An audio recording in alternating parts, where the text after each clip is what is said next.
You're standing on a rooftop in Luxor, Egypt, 26 miles north of the Valley of the Kings, and the sun on the back of your neck is 115 degrees. The thermometer in your hand reads 115.8. You climb down a stone staircase into a small mud brick room. The thermometer drops to 93. You walk through a doorway into the lower chamber.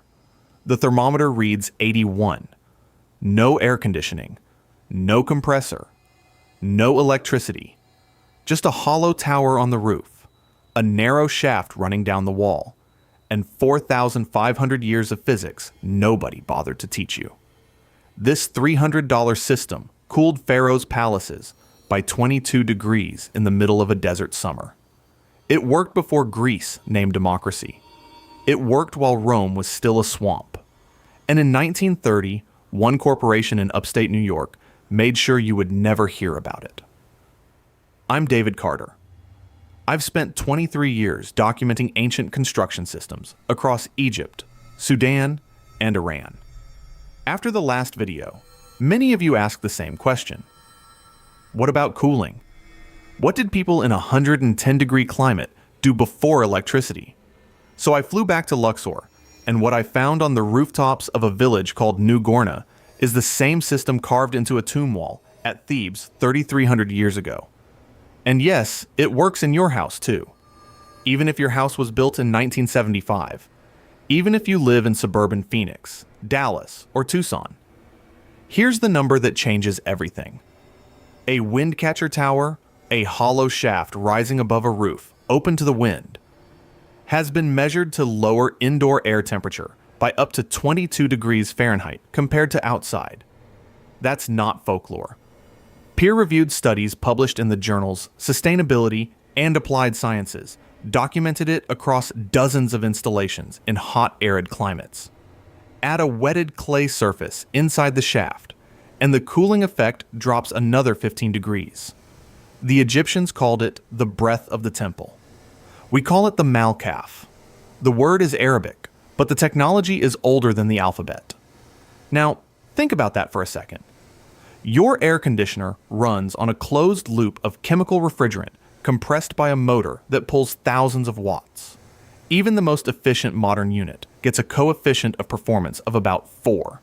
The malqaf, when properly designed, has been measured at a coefficient of performance above 30 in dry climates. 30 versus 4. That gap represents the entire global air conditioning industry. And that's why you've never heard of it. The physics behind it is so simple, a child can grasp it. Hot air rises. Dense, cool air sinks. You build a tower on your roof that opens toward the prevailing wind. Air enters the top, falls down a narrow shaft, passes over a cool interior surface, and exits through low vents on the opposite side. The pressure differential between the tower and the room pulls a constant breeze through the house, day and night.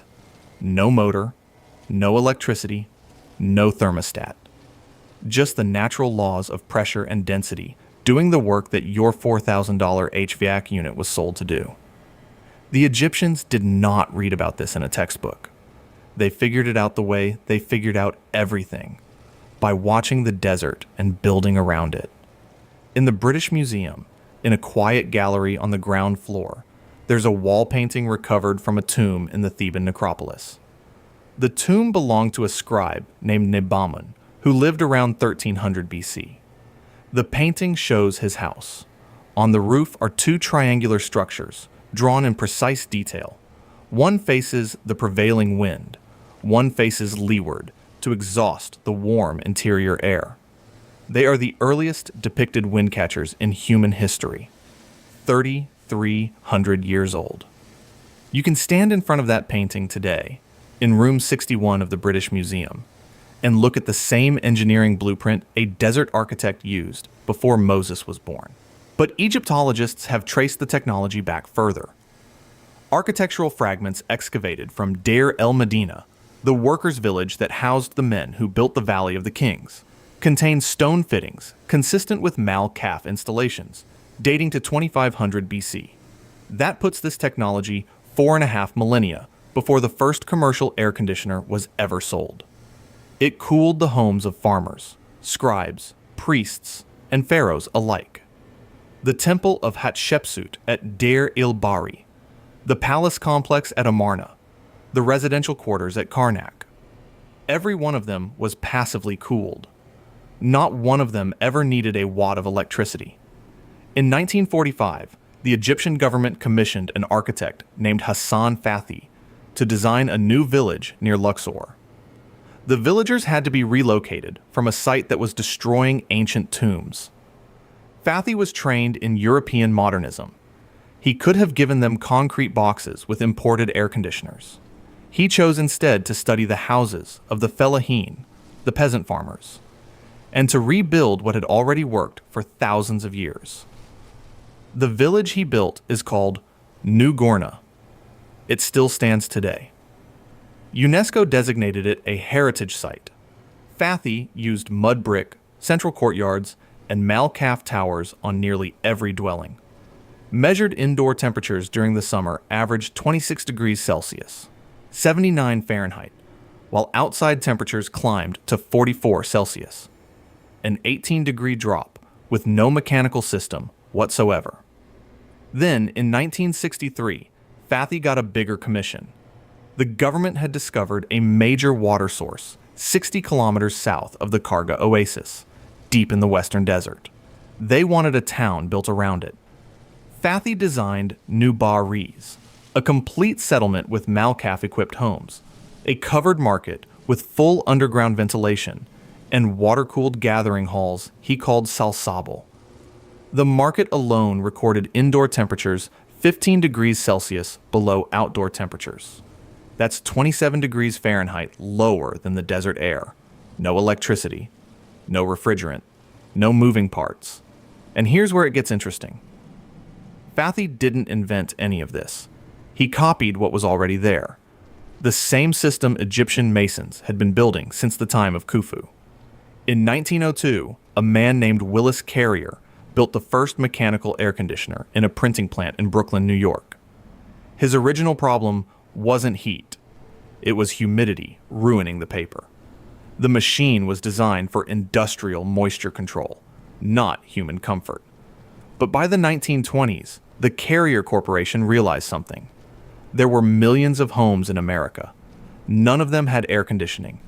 If they could convince the American public that mechanical cooling was the only legitimate way to fight summer heat, they would create a market worth tens of billions of dollars. Their marketing campaign was called Weathermaker. Carrier brochures from that decade referred to passive cooling techniques as primitive. Wind towers were dismissed as dirty. Mud brick was labeled unsanitary. Adobe construction was characterized as suitable only for poverty. The campaign worked. Between 1929 and 1955, the number of American homes equipped with mechanical cooling rose from fewer than 1,000 to over 13 million. Then, in 1930, the Carrier Engineering Corporation published a technical reference manual that became the foundation of HVAC training in America. Buried in a section on residential design was one sentence that erased 5,000 years of proven engineering. It read, in essence, that earth contact and wind tower methods were unsuitable for modern American construction. One sentence, one manual, and an entire field of knowledge disappeared from American architecture schools. It wasn't an accident. In 1934, the model mechanical codes for the United States were drafted with heavy participation from HVAC industry representatives. Passive alternatives were not banned. They simply did not exist in the document. The people writing the rules were the same people selling compressors. By 1950, fewer than 2% of American architecture programs taught any form of passive cooling. The architects who designed your house, your office, your child's school, they were trained in a world where the malqaf had never existed. The numbers make the motive obvious. The residential air conditioning market in the United States is worth approximately $30 billion a year. The air conditioning contractors of America spent over $40 million on political activities in 2024. The average lifetime value of a single residential HVAC customer exceeds $15,000. Every wind tower installed is an air conditioner that never gets sold, a compressor that never gets replaced, a refrigerant charge that never gets refilled, a service contract that never gets signed. When passive cooling proposals reach ASHRAE, the American Society of Heating, Refrigerating, and Air Conditioning Engineers, they consistently fail to clear committee. The stated reason is always the same: insufficient domestic performance data.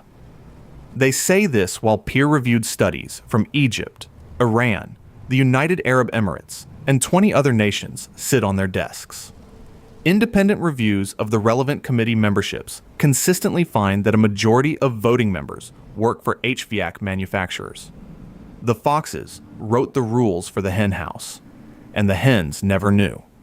Meanwhile, the rest of the world kept building.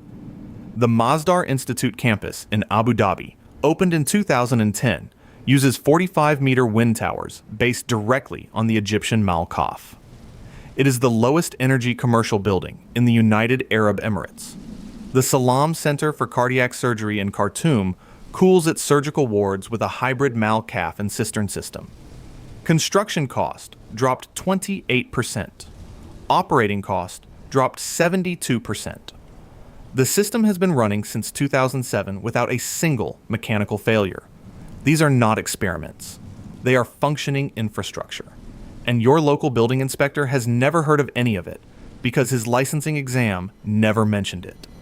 Now, if you already own a house and you're thinking this only applies to new construction, stay with me, because this next part is specifically for you. You don't need to tear up your roof. You don't need to demolish a single wall. What you need is a simple vent shaft rising 4 to 6 feet above your roofline, opening toward the prevailing wind in your climate. Here's the system for an existing single-story home. You frame an enclosed shaft, 16 inches by 16 inches, running from a small louvered intake above your roof, down through a closet or unused vertical space, to a low vent in the room you want to cool. You line the interior of the shaft with porous unglazed clay tile, the same material Egyptian masons used for 40 centuries. You add a shallow water reservoir at the bottom of the shaft, 2 inches deep, fed by a $10 drip valve. The wind enters the top louver, falls down the shaft, passes over the water surface, and exits through your room. The water evaporates as the air passes over it, dropping the air temperature another 10 to 15 degrees through evaporative cooling. The materials cost roughly $300. Clay flue tile from a local masonry supplier, framing lumber, a copper screen, the drip valve. The shaft has no moving parts. The clay tile lasts a century. The wind, of course, has been free since the beginning of time. What comes out the other side is air that has fallen down a column of stable thermal mass, picked up moisture from the reservoir, and dropped 20 to 30 degrees compared to the outside. On a 105-degree day in Phoenix, the air entering your living room measures between 75 and 82. No refrigerant, no compressor, no monthly utility bill. Just physics that has worked since the Third Dynasty. Before I show you the Arizona system, the one that costs nothing to operate and requires 0 special permits, everything I've covered on this channel is now in one place. The wind tower, the mud brick wall, the papyrus water filter, the natron preservation method. It is called the Egyptian home system. I built it from 23 years of field documentation in Luxor, Aswan, and the Western Desert. Link in the description. But stay here, because what this woman built in her backyard for $280 is the part nobody is talking about. Now, here's the honesty. In humid coastal climates, the wet tower variant has limits. The air entering the shaft is already saturated, so evaporative cooling does less work. For places like Houston, Miami, or coastal Georgia, there's a smarter version. You skip the water reservoir entirely and run the shaft as a pure pressure-driven ventilator.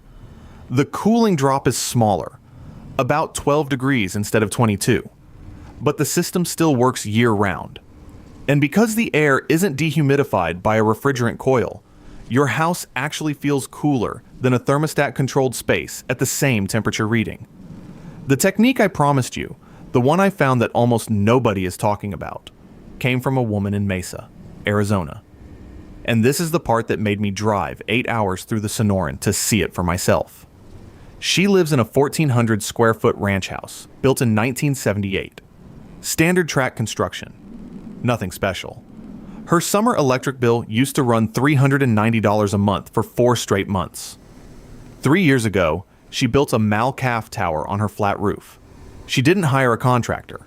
She framed it herself out of plywood, lined it with clay flue tile from a local masonry supply, ran the duct down through the back of a hallway closet to a low vent in her living room, installed a copper drip valve from the hardware store for $14. Total material cost, $280. Her electric bill since installation, $42 a month. Almost a 90% reduction. She still keeps her old central air unit installed and connected. She hasn't switched it on in 3 summers. She told me she only kept it for resale value in case the next buyer demanded it. And here's the detail that matters. She didn't need a special permit. Because technically, the structure on her roof is a vent shaft. Vent shafts are governed by plumbing code, not HVAC code. Plumbing code has provisions for ventilation chimneys going back to the 1920s. She slipped through a door the regulators never thought to close. That is the knowledge that existed for 5,000 years. The Egyptians built it. The Persians copied it and called it bod gear. The Iraqis added cisterns and called it malqaf wa mishrabia. The Indians built it on top of palaces in Rajasthan. The people of Sindh in Pakistan call it manghas. The Yazd architects of medieval Iran turned it into towers, 90 feet tall, that still stand and still work. Every civilization that mastered desert living arrived at the same answer independently. Hot air rises. Cool air sinks. The tower is just the path. The Egyptians never forgot. They carried it from the 3rd dynasty through the late Roman period, then through the Islamic Golden Age, then through the Ottoman Empire, then through Hassan Fathy's revival. The system is still working today on the rooftops of New Gorna, where indoor temperatures hover near 79 degrees Fahrenheit, while the desert outside touches 115. In 1930, one sentence in one corporate manual decided you would never learn this. In every decade since, committee after committee has made sure it stayed buried.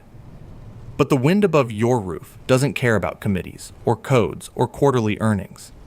It has always blown. It has always been free. And it will still be blowing long after every air conditioner ever built has been hauled to a landfill. The Egyptians did not lose this knowledge. You were just never given it. Now you have it. Drop your state in the comments and tell me what you pay for cooling between June and September. And tell me if you have any flat roof or attic space, because this tower fits inside a 4-foot by 4-foot footprint. If your grandmother ever lived in an adobe house in New Mexico, or your grandfather ever slept on a screened porch in Alabama before air conditioning arrived in your town, I want to hear about that, because that knowledge and this system are the same physics. They just gave it a different name. If you're the kind of person who believes that real knowledge has been quietly pushed aside to protect someone else's profit, you already know what to do. Hit subscribe, because next week I'm going to show you the Egyptian water filter that produces clean drinking water with no chlorine, no electricity, and no replacement cartridges, using a method the EPA tried to classify as residentially non-compliant in 2014. They failed. And the reason they failed is a story you need to hear.